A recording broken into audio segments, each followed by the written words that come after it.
All right, so I'm working on this 2002 Cadillac Deville DHS. The compressor seized up. Let me show you. It's supposed to spin. I already put the new one in. Everything looking good. I just got to connect. We'll tighten up the hoses. But yeah, a lot of people, they had trouble with this car. They were trying to take it out the wheel hub, which is probably not the best idea. You would have to either lower this, subframe, or grind off the top right here. Make sure you take this off, this line. But I already got it in there. Obviously this thing spins how it's supposed to, freely.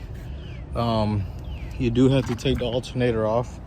Sorry, I have the alternator right here. It has, I think, 3 bolts connected to it. But this one was giving me trouble. So it hangs down like this, and the compressor comes, it rests right here. Yeah, it rests like this. And right here, the compressor has like a little, a groove where it just like slips in right here, and then you put a bolt and it screws on to the other side. Obviously you gotta take this off. What I did was I took this whole front off. I loosened this from the bottom to right there. It was such a hassle to take the coolant fan out, but it was possible. This piece is like the little plastic piece that goes right there. But yeah, it was such a difficult task, to be honest. Obviously this moves once you take this off. You can take the other one off, but as for right now, I'm just worried about, well, I'm not worried, but I just got to put everything back into place. I slipped the compressor out through here.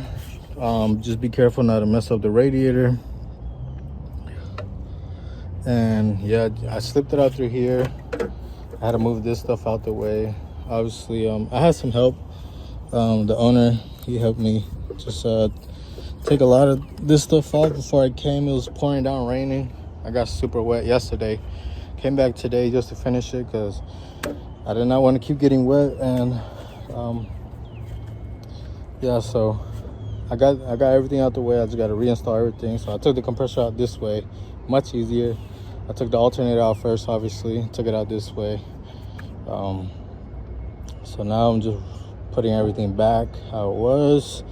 I got to put the belt on. The belt has snapped when the driver started the car, and yeah, he noticed his I guess the belt got stuck on the compressor, and this compressor got seized up. So put the new one in, put it in through here. It was very, very easy compared to taking it down there.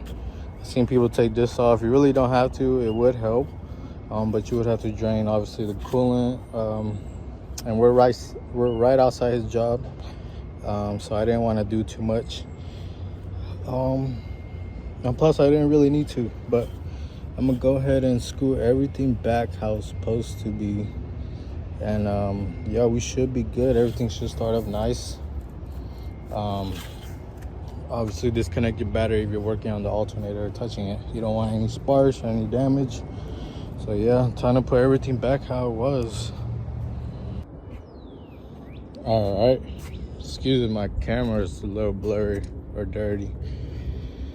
Okay, so installed compressor.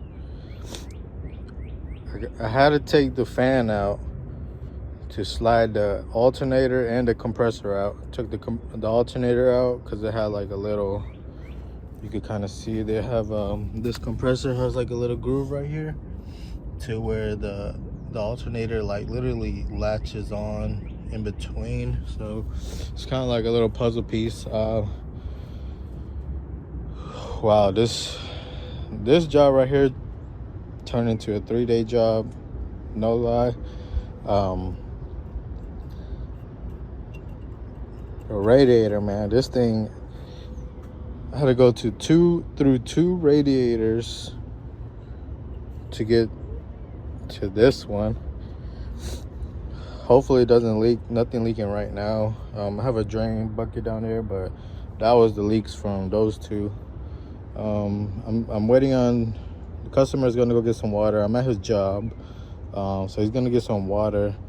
I got some coolant I'm gonna put in there, so I'm gonna mix it. Yeah, right now there's no leaks. Praying to God there's no more leaks, because it's literally the third radiator I had to put in order to get to the radiator on this car. This is a 2002 Deville, Cadillac Deville. You got to take basically the intake off. I got it literally pressed up on a pry bar. Got to take the intake off and this filter off just to get to the housing. And there's a bolt down there which comes out through there. The bolt's down there. It's ridiculous, but you got to take that off to take this bar off that goes along here. You got two 15s on each side, and then you got to work your way down, take all the pipes off. I used the 3/8 wrench. These pipes came out pretty easily. I had no issue with them. Yeah, so there's only one pipe on this side, and both of these were leaking. One was leaking straight, like through the middle. The other one was leaking on the bottom left corner. So I went to Salvage Hunter, which is located in Powder Springs, I believe.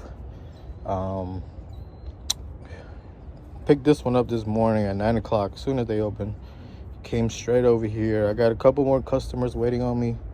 I just want to say thank you to everybody that's been hitting me up on Facebook and just through word of mouth. I've been so busy with this mechanical thing, dude. It's been 3 days full-time mechanic now, and I'm just hoping to continue this journey. Yeah, but I got everything back in. Before I even try to put that on, I'm gonna bleed the cooling system. This thing right here was like literally the worst design ever. I'm not sure. I don't know, dude. This thing gave me hell, but basically gotta unbolting 2 bolts down there and then 2 right here. And yeah, dude, this thing was in the way. Literally could barely, like, look how much space there is. Like, could barely take the fan off without hitting this. It's gonna hit it a couple times. This coolant is just, dude, it's just I hate this car. But customer's about to come back with some water so I could bleed the cooling system. Yeah, dude, we literally been here for like 3 days, and I've been having to I've been not able to get to other customers, but this should be everything. It starts right up. Car starts right up. I had to install a new timing belt as well. Just a new timing belt. Dude, like this car is just no space to work. I had to pull all of this out the way just to even get to the tensioner, which is right there. My ratchet was just way too big, so I had to remove this. But I'm sure you could find like a one of those tensioner ratchets that they sell, which are like really thin. Move that. I had a lot of trouble putting this on. It was so tight. Barely any room to slide it on there. Usually cars are very easy to slide the belt on there, and the tensioner would just tension it up easily. This car was not like that. So yeah, 2-hour job turned into a 3-day job, of course. But the car runs. It's just it had a coolant leak on both these radiators. And yeah, just beware. This one right here, this comes off, and it has like a little pin on this where the bolt is, right above it. So it has an adapter piece. If you could tell, this is where it goes in. Well, actually, is this one. This is where it goes in. This is the same one as the one that's in there already. This one over here, this one is a lot bigger. It has an O-ring as well. The other one didn't have an O-ring. These over here didn't have an O-ring, so no O-ring, but it should not leak at all. Fans are plugged up, everything's plugged up. Time to just bleed the system, and I'm out of here on to the next customer. And I should be doing an alternator today. I have 2 people that are waiting for me to diagnose their car, see what's wrong with it. But as of right now, still stuck here, but should be gone.